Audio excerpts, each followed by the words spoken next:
Bom dia, gurias! Estamos aqui para começar mais uma live dessa série que eu estou trazendo para vocês sobre sua gineco e você e todo esse caminho que vocês fazem aqui dentro do meu consultório.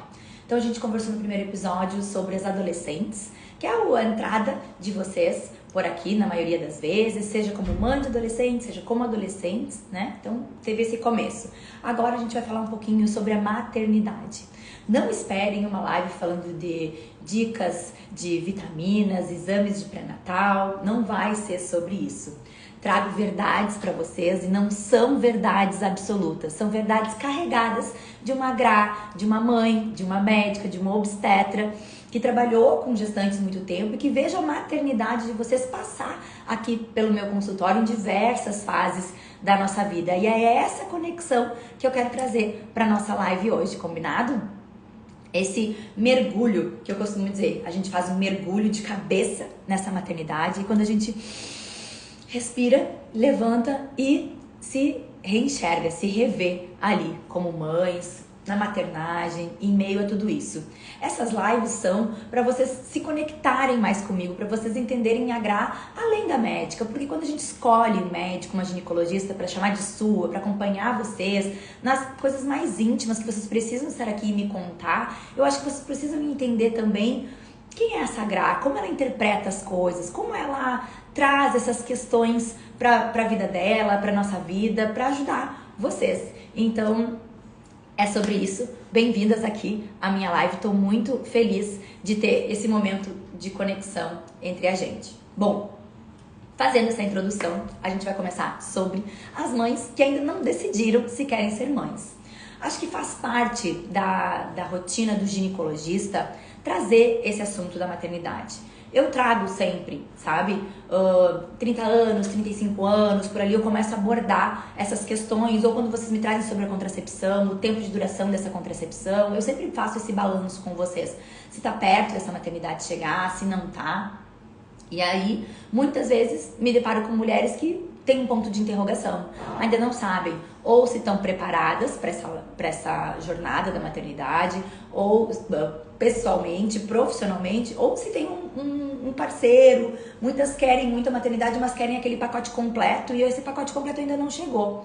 Então eu sempre recomendo que vocês tenham informações e orientação sobre o congelamento de óvulos. Eu acho que não é uma garantia, mas informação é importante e vai trazer tranquilidade para vocês tomarem as decisões de vocês com mais calma, com mais paciência. Claro que existe uma frase que diz assim: ai, mas eu nunca vi ninguém se arrepender de ser mãe. Não, realmente, eu acho que depois que a gente se depara com aquele bebê, é difícil. Eu nunca vi aqui no meu consultório alguém se arrepender de ser mãe. Mas eu vejo mulheres que preferem a sua vida antiga do que a vida atual.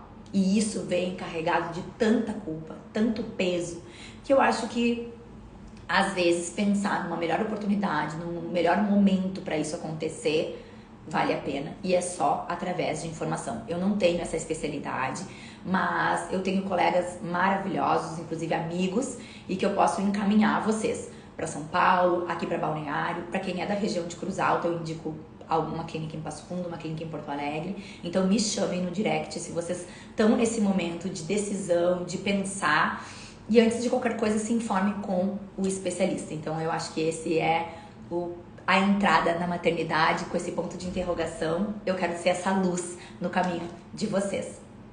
Entrando já em quem já está grávida, quais são os aspectos que eu acho super fundamental? Um pouquinho antes, a consulta pré-concepcional. Então, a consulta pré-concepcional, no momento que a gente, decidimos, né, às vezes se é uma decisão assim consciente, fazer essa arrumação da casa é importante. Reavaliar vacinas, vitaminas, imunidade, checar os fatores de risco, ver quais são as possibilidades. Então, esse planejamento da consulta pré-concepcional é muito importante na saúde dessa gestação. Essa consulta pré-concepcional pode ser ainda feita comigo aqui no consultório. Então, eu fiz obstetrícia por 10 anos. Há 5 anos eu já não faço obstetrícia, há 4 anos e pouco eu já não faço mais obstetrícia.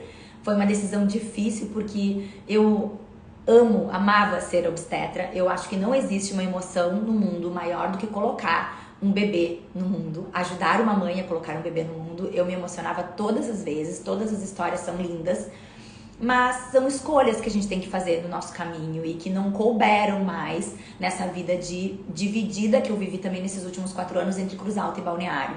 Porque tem um aspecto que eu acho fundamental na escolha do obstetra e que eu quero trazer hoje pra vocês, que é a disponibilidade. Vocês precisam de um obstetra que seja disponível, que esteja ali com vocês para as intercorrências que podem acontecer, para as dúvidas que podem acontecer, que podem surgir. Então, na hora da escolha do obstetra, não escolham só pelo currículo do Instagram. Investiguem com as amigas, investiguem se nas horas dos apertos eles atenderam o telefone, eles responderam a mensagem, eles estavam lá segurando a mão na hora que precisava. Claro, as questões de formação dele como profissional e as questões humanas dele como médico. Eu acho que é muito importante isso também, né? O quanto um obstetra tem que estar ali disponível e conectado. E isso tudo vai gerar a confiança de vocês nesse profissional. Eu sou de uma era em que não tinha plano de parto. Foi muito pouco, peguei inicinho de plano de parto. Há 5 anos atrás, Cruz Alta, interior, acho que não era tão normal quanto de repente em centros maiores já estava acontecendo. E nunca precisei, eu colocava ocitocina nas pacientes que precisavam, eu já fiz episiotomia em paciente que precisou, já tive que fazer ajuda daquela força de Cristeller, que é proscrita. Em nenhum momento eu fui questionada, em nenhum momento eu fiz... Deu certo, porque eu tinha uma conexão muito forte com aquela gestante. Ela sabia que eu estava ali com ela para tudo que precisasse, que eu ia dar o meu melhor para ela naquele momento. Então as escolhas iam sendo levadas ela em consideração, mas levada principalmente um desfecho positivo, de um bebê chorando, de uma mãe com seu bebê no colo. Então eu vejo hoje um pouco de romantismo, um pouco de a mulher empoderada, a mulher que precisa ser ter o seu papel de protagonista dessa história. Eu confesso pra vocês que eu acho que o protagonista dessa história é o bebê, né? No sentido de ele nascer saudável e nascer chorando, que os desejos da mãe vão ser atendidos na medida do possível, que se garanta a saúde da mãe e do bebê. Então, por isso que é desde o início, não é lá no final que se discute isso, entendeu? Se discute quando vocês vão atrás desse obstetra, vão escolher o que te passa segurança, o que te passa confiança, o que teve a disponibilidade, porque se rolou essa conexão toda, na hora do desfecho, vai fluir da melhor forma possível e não se fixem tanto na via de parto. Quando eu tava na residência, eu fiquei grávida na residência, né? Então, eu entrei em fevereiro na residência de gineco. Em abril eu descobri que estava grávida. E passou ali um tempo, eu tive que contar com meus professores, parecia que eu ia contar pro meu pai, eu era uma adolescente, assim, foi bem difícil. E ele recebia apoio, a mulher do meu chefe foi minha obstetra, foi muito legal o apoio que eu tive. E eu me lembro que tinha um professor e tinha uma outra colega minha que logo em seguida engravidou também, e a gente passou grávida esse R1 juntas. E ela era muito focada em querer parto normal e tudo mais, e eu meio assim, sem saber o que eu ia escolher, tinha um pouco de receio. Minha mãe tinha uma experiência muito boa de parto normal, eu era residente da gineco, vinha muito parto normal acontecer bem, mas não escondo que tinha a minha preferência pela cesariana.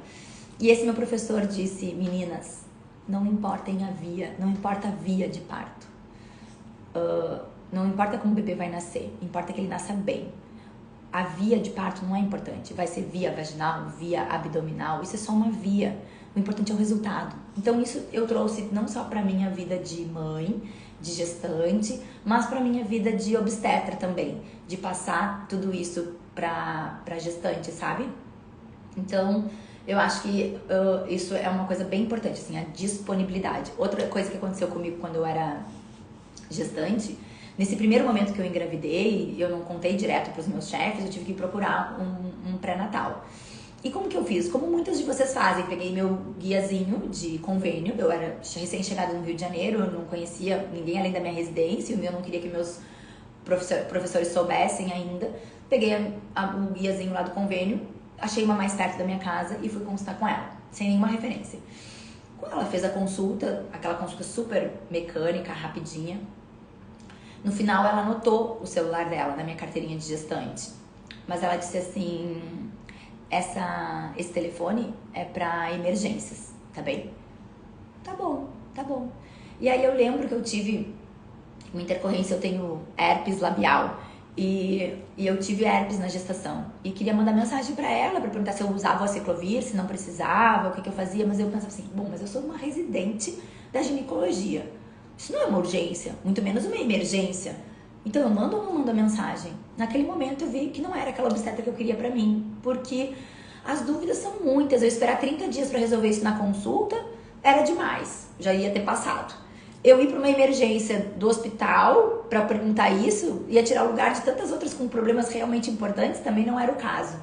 Então, nesse momento, a gente vai formando o caráter da gente como médico, o que a gente quer para nós é o que a gente quer para o nosso paciente, não pode ser diferente disso, né? Então, por isso que eu sempre tive a mesma disponibilidade que eu tenho com as minhas pacientes da gineco, eu tinha com as minhas gestantes. E eu acho que isso acabou também sendo o fim da minha obstetrícia, porque era uma dedicação tão grande e quanto mais eu me dedicava, mais crescia esse meu consultório de obstetrícia. Eu fazia um consultório só particular, então eu me sentia mais ainda no comprometimento, que eu não podia deixar elas na mão nunca. E aí eu fui viajar em outubro de 2018 para Gramado e eu me lembro que 2 bebês nasceram naquele final de semana e eu fiquei muito chateada, não era previsto entrar em trabalho de parto, nasceram. E no terceiro bebê, eu peguei as minhas coisas, peguei meu marido, minha família e disse assim, eu não quero mais essa viagem, eu quero voltar porque esse último parto eu vou fazer. Não vai ser 3 que vão nascer sem eu estar lá. E aí eu acabei com a minha viagem de aniversário e voltei. E daí eu pensei que aquela disponibilidade toda tava acabando atrapalhando um pouco a minha rotina da minha família, de como é que eu tava levando, que eu ia ter que replanejar aquilo tudo, né? Ou diminuir o número de pacientes, como que eu ia fazer? E nisso veio eu já tava se organizando para vir para Balneário e não existia como ter uma obstetra morando em Balneário Camboriú e morando em Cruz Alta ao mesmo tempo, com uma semana, 15 dias num lugar, no outro lugar. Então aí eu pus fim na minha carreira de obstetra. Mas eu já tinha minha formação de fetóloga, que eu fiz em 2017. Então eu sigo com as gestantes. Eu sempre falo, vocês vão estar aqui comigo, mas eu não vou abandonar vocês durante o pré-natal. Eu vou ser a médica do ultrassom. Eu vou ser a médica que vocês vão se encontrar todo mês para ver o bebê como é que ele tá. A gente curtir juntos, a gente fazer os diagnósticos, os prognósticos, trabalhar junto com a obstetra de vocês através da imagem, através desse suporte de imagem que o ultrassom nos dá hoje em dia e nos possibilita tanta prevenção, tantas ações, né, que a gente pode fazer de diagnóstico, de cuidado na gestação. Então eu me sinto parte disso ainda com vocês. Claro que no início eu tive um choque, porque vocês imaginam, eu sou centralizadora, eu tenho ciúmes, eu tinha ciúmes das minhas pacientes, um dos motivos que eu não quisesse que nascesse com o outro, porque eu tinha ciúmes, que eu queria que nascesse comigo os bebês. E aí eu perdi esse protagonismo, porque eu entendo e respeito a importância do obstetra frente às condutas, entendeu? Porque eu já tive do outro lado, eu sei que o médico que faz ultrassom se metendo na conduta é horrível. Então eu ajudo, eu auxilio, eu telefono pro obstetra, eu até falo a minha opinião, mas eu sempre converso com elas que a decisão final é do seu obstetra. Principalmente se é um obstetra que trabalha comigo, que eu confio, com certeza.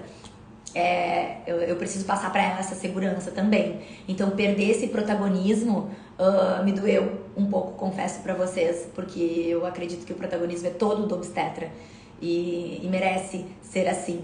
Então até eu me adaptar nessa transição foi um pouco dolorido, mas eu consegui criar uma relação tão boa de médico-paciente nas minhas consultas de ultrassom, que elas me levam o bebê para eu conhecer depois, que elas me marcam na hora do parto. Então eu consegui continuar tendo essa conexão, mas não sendo a protagonista dessa história, deixando o protagonismo pro obstetra, que é bem merecido esse protagonismo. Enfim, tô aqui falando mais de mim do que sobre vocês, mas como eu falei no início da live, essa live tem esse intuito de vocês me conhecerem melhor como pessoa, como médica, como ex-obstetra. Isso tudo vai gerar essa identidade, que eu preciso que vocês tenham uma identidade comigo. Para quem quer seguir aqui me seguindo, para quem quer vir até o meu consultório, vocês têm que ter essa... me identifico com essa médica, vou lá. Tá entrando alguns comentários, eu pedi para minha secretária me ajudar. Se tiver perguntas, se vocês quiserem fazer perguntas, eu vou responder no final da live, tá, gurias? Então, podem mandar perguntinhas aqui que eu vou adorar responder no final. Então, a gente já conversou sobre essa escolha do obstetra, sobre a importância de decisão, adiar ou não adiar a maternidade, sobre a consulta pré-concepcional, que é super importante, que é uma revisão da casa.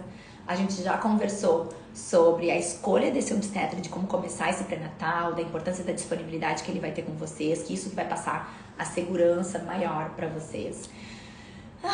E agora eu quero entrar de fato na gestação, né? Nesse mergulho de cabeça que a gente faz e dessa química que vai acontecendo e que a gente vai se despertando na maternagem no momento que a gestação vai evoluindo. E pela minha experiência, pelo que eu vejo vi passar dentro do meu consultório, esse momento é diferente para cada uma das mães. Tem mães que já conversam com o bebê e que já estão conectadas desde que não tem barriga. Tem mães que precisam ter um barrigão. Tem mães que precisam ter o bebê mexendo. Tem mães que precisam do parto. Tem mães que precisam do aleitamento. Tem mães que demoram um pouco para isso acontecer. E não tem problema, tá tudo certo. O importante é que assim, o nosso corpo nos ajuda com isso. Os hormônios que são produzidos, a ocitocina gera a conexão, a paixão por aquele bebezinho. A progesterona nos inunda, né? Nos deixa a nossa cabeça completamente aérea ao resto, mas muito focada no bebê. Então é impressionante o quanto a gente é distraída por todo o resto, mas focada no bebê. Então isso é a progesterona que faz com a gente. Também essa progesterona, junto com o aumento da prolactina, que é o hormônio da lactação, vamos deixando a libido ir embora, porque é hora de nos conectarmos com a nossa cria. Então o organismo é todo perfeito. Algumas mulheres aumentam um pouco a libido na gestação, não é incomum isso acontecer, mas o mais frequente é a diminuição da libido durante a gestação. É uma mistura de coisas, né? São os hormônios, são a mudança do corpo, são talvez a gente se sentir menos desejável ou outras mais desejável porque tem um fetiche pela barriga. Também vai muito do parceiro, do quanto eles continuam nos valorizando, nos botando a moral pra cima, nos procurando. Tem muitos parceiros que têm medo de ter relação, que têm medo que vão machucar o bebê, que vai acontecer alguma coisa assim. É importante trazer essas dúvidas também pro consultório. Eu respondo muito isso. Respondo lá no ultrassom, respondo aqui no consultório também. Então, o sexo faz bem pro bebê. Libera endorfinas, o bebê fica feliz. Então, se você não tem contraindicações, né, sangramento, uma placenta prévia, trabalho de parto prematuro, um colo curto, você pode e deve namorar, se tiver vontade disso fazer, né? Então é natural também a gente se afastar um pouquinho, mas cuidem para não se afastar muito, porque na verdade não necessariamente o sexo precisa ser essa conexão com o parceiro, mas o carinho, o estar perto, o planejar, o imaginar. Sempre a gente imagina o que tá na frente, né? Como é que vai ser quando tá esse bebê? Então isso aí já vai gerando um espaço, fazendo um espaço para aquela criança ocupar ali naquela casa. E, enfim, veio o parto, né? Uma explosão de sentimentos, de mergulho de tudo, né? A amamentação é um capítulo, nossa, que a gente podia fazer uma live com certeza, uma série de lives sobre amamentação. O que eu posso dizer para vocês que tinha duas palavras que eu sempre falava para as minhas parturientes, que são paciência e persistência. São as palavras-chave para o sucesso do aleitamento, né? Paciência e persistência. Eu mesmo, sendo obstetra, orientando as minhas pacientes, eu era daquela que sentava, que ajudava, que posicionava, que fazia tudo. Tive dificuldade de amamentar o Theo, que era o meu segundo filho. Me assustei com aquela dificuldade, porque eu pensei, agora eu vou tirar de letra, né? Já dou curso de gestante sobre isso com as minhas pacientes, já tenho uma filha. E chegou num ponto, eu me lembro, eu fui ter o Theo em Pelotas, ele era prematuro, e eu disse pra técnica, pra enfermeira, chama a doutora Eliane, que era a minha chefe do aleitamento materno quando eu era residente. Porque eu acho que só ela vai me ajudar agora, que se eu não tô conseguindo. E gurias, uma equipe maravilhosa, preparada de técnicas, de enfermeiras, que disseram assim, doutora, calma, vamos tentar mais um pouco. E se não der certo, a gente vai chamar a doutora Eliane. E aí, o que vem? Aquelas palavrinhas de paciência e persistência. E deu tudo certo, e ele conseguiu mamar, e assim foi indo. E assim fomos nos dando certo, né? Então, não tem receita, não tem receita. Normalmente, o segundo filho é mais fácil que o primeiro, mas nem sempre, nem com a própria obstetra isso aconteceu. Então, não se cobrem tanto, não gerem tantas expectativas, né? Tenho pacientes também que não conseguiram amamentar ou que decidiram por vez não amamentar. Então, sempre tive um consultório muito livre de julgamento. Explico os prós e os contras. Já tirei o peito de uma nutricionista que hoje trabalha muito com aleitamento. Não tirei o peito, mas no sentido de dizer para ela assim: calma, vale muito mais uma mamadeira com todo amor e carinho do que todo esse sofrimento que tu tá passando. Porque já tínhamos tentado várias técnicas, já tinha se passado alguns meses, o bebê não estava ganhando peso, aquilo estava virando um drama muito grande. E ela me diz até hoje que foi a melhor frase que ela ouviu, sabe? Às vezes é aquela frase de acalento que a gente quer ter. Então, esse capítulo da amamentação é um capítulo bem íntimo, né? Bem individual de cada um. E que, mais uma vez, o que a gente precisa é de bastante informação, né? A gente precisa de informação, ter um profissional com que você se apegue, você confie para trabalhar e para aceitar essas orientações e ter informação correta sobre aquilo ali, junto com a tua intuição. Sempre confie na intuição, no instinto materno que está se aflorando, porque são muitos palpites, né? São muitos palpites da mãe, da sogra, das amigas, de alguém que já passou por uma situação parecida. Então a gente tem que ter alguma referência ali para nos trazer assim para o eixo de novo e nos focar. Essa informação junto com a minha intuição me faz vir por aqui, né? Então esse é o caminho do aleitamento. Quando eu fazia obstetrícia, eu tinha um grupo de gestantes na clínica. Aí, inclusive, eu fiz uma chamada aí do meu grupo de gestantes, que eu quero que vocês estejam aí na live. E era muito legal. Todo mês a gente se reunia, conversava, trazia assuntos novos. Eu tinha uma equipe lá, eu tinha psicóloga, físio, a nutri. Então a gente trabalhava muito. E o que acontecia? Nascia o bebê e eu tirava essa gestante do grupo de gestantes, porque ela não era mais gestante, né? E nisso já entrando outras, então eu ia substituindo. Aí eu lembro que eu falei pra Débora, pra minha secretária, assim: Débora, não tá legal isso. No momento de pós-parto, que a gente se sente às vezes tão sozinha, a gente tira a gestante desse grupo, vamos abrir um grupo de puérpera. A gente teve um grupo de pós-parto. Porque ali, gurias, no pós-parto, a gente tem pouca informação, pouco curso, pouco apoio. A gente está se descobrindo como mãe, se descobrindo aquele bebezinho. E por mais que às vezes esteja com a casa cheia, a gente se sente sozinha, né? Por mais que esteja completa pelo bebê, com a casa cheia, a gente se sente muitas vezes sozinha. As madrugadas são longas de amamentação, a dor nas costas, a dor no pescoço, a dor do parto.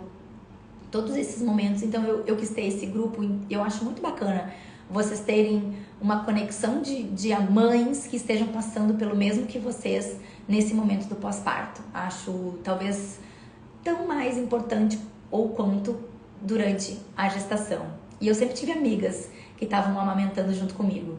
Ou eu tinha a Gabi, que era minha comadre, que estava deixando de amamentar a Martina quando eu comecei a amamentar o Theo, que eles são 6 meses de diferença. E logo depois a Nina teve o Edu, então a gente estava sempre conversando e se trocando mensagens até de madrugada ou de manhã, contando quantas vezes mamou, o que aconteceu, não sei o que, porque a gente vira nesse assunto, né? Quantas vezes mamou, se arrotou, se trocou fralda, como é que foi. Então é tão bom ter uma amiga passando por isso.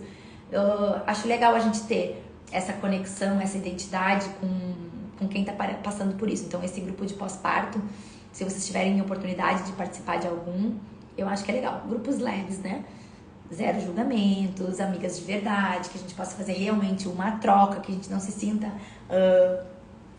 a pior mãe do mundo e nem queira se parecer a melhor mãe do mundo na hora da gente fazer essas trocas. Então, isso eu acho que é uma recomendação bem valiosa. Passando esse tempo de adaptação, de aleitamento, eu sempre gostei de fazer uma consulta. Eu sempre fazia consulta de revisão, depois a de 30 dias, onde a gente tem aquela conversa de liberar para a vida sexual, de retorno à atividade física. Sempre deixei já voltar cedo para atividade física, por menos vontade que a gente tenha. Eu sempre falava da importância de encaixar isso na nova rotina. E sempre lembro que a parte de libido e de volta à vida sexual, ela sempre dizia: ai, doutora, não, 30 dias, 40 dias é muito pouco, pode me dar mais uns dias. E a minha fala era sempre a mesma, era assim: lembrem que lá no meio daquela bagunça de maternidade, existe um marido, existe um parceiro, existe um companheiro, que muito provavelmente foi por causa dele que tu se apaixonou, que tu quis ter um bebezinho com ele. Então resgata, traz ele de volta, deixa ele participar desse mundo, deixa ele se reaproximar de você. E muitas vezes o marido lá com interesse, de que vem te puxar, de que vem fazer um carinho lá de noite, vocês exaustas. E o primeiro pensamento da gente é assim, meu Deus do céu, como é que pode? Não vê que eu tô exausta? Eu tô um bagaço, eu preciso descansar? Não tem esse humanismo? Mas eu sempre pensava pro outro lado. Eu sempre pensava assim, mas olha só que bom, vocês ali com cheiro de leite, com sutiã de amamentação, com calcinha bege, tem alguém ali desejando vocês, querendo estar perto, querendo fazer carinho, querendo cuidar, querendo namorar. Não é bonito isso? Não é bom também olhar com esses olhos, que é um gesto de amor, um gesto de interesse, um gesto de nos sentir, de nos resgatarmos a nossa autoestima? Então eu sempre procurei trazer esse olhar da volta da sexualidade por esse âmbito com vocês. Então, sempre procurei isso. Passada essa consulta de 30 dias, eu sempre fazia uma consulta entre 4 e 6 meses de novo, que era com a volta do trabalho. Pra gente combinar como é que ia ser esse método contraceptivo, se ia manter o que ainda estava, se estavam amamentando, como é que estava a rotina. E nessa consulta é muito engraçado que sempre vem a mesma coisa. Eu tô muito cansada, doutor, eu quero fazer exames. Eu nunca mais fiz exames depois que o neném nasceu. Eu quero ver como é que estão minhas vitaminas. Eu quero ver como é que está minha tireoide, porque eu acho que eu não tô bem. E claro que no pós-parto a gente deve fazer uma suplementação também especial de vitaminas. Pode haver realmente uma queda de vitaminas, mas assim, a rotina era de que os exames vinham todos normais e esse cansaço fazia parte de uma mulher que está retomando, mesmo com um bebezinho recém-nascido, um bebezinho pequeno, retomando a sua vida profissional, a sua vida social, a sua vida dentro da sua posição, dentro do seu casamento, e tudo isso demanda, né, gurias? Vai demandando e as energias vão diminuindo. Então, eu adoro essa consulta que eu chamo a consulta de resgate. É um momento que, assim, a gente deu aquele mergulho de cabeça e a gente começa olhar, tirar a cabecinha do casco ali da tartaruga, sabe? E eu consigo enxergar em vocês querendo se reencontrar, querendo saber, oi, tem alguém aí ainda? É só a mãe que ficou? Ou tem essa pessoa lá dentro ainda? Tô querendo me resgatar, me fazer um exame, me ver o que é que tá acontecendo aí. Nesse momento de volta, desse mergulho profundo da maternidade, não é regra que aconteça ali entre 4 e 6 meses. Eu tô deixando uma coisa mais organizada na cabeça de vocês, mas cada uma vai ter sua experiência. Eu tenho pacientes que teve esse resgate, esse reencontro consigo mesma 1 ano, 2 anos, 3 anos, que emendou no segundo filho e esse resgate foi acontecer depois do segundo ou depois do terceiro filho.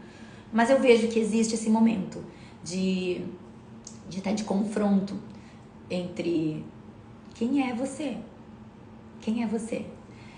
Porque a gente tenta buscar aquela mulher que estava antes, né? Então, aonde está aquela Gra? Vamos supor que seja eu a pessoa. Aonde está ela? E a gente não encontra mais a mesma pessoa. E isso dá uma certa insegurança, uma certa desestabilidade emocional. E a gente fica um pouco perdida nesse momento. E a gente só vai se girar essa chave quando a gente descobrir que aquela pessoa lá atrás não existe mais. Ela se transformou. Ela tá completamente mudada, transformada. O olhar dela mudou para tudo.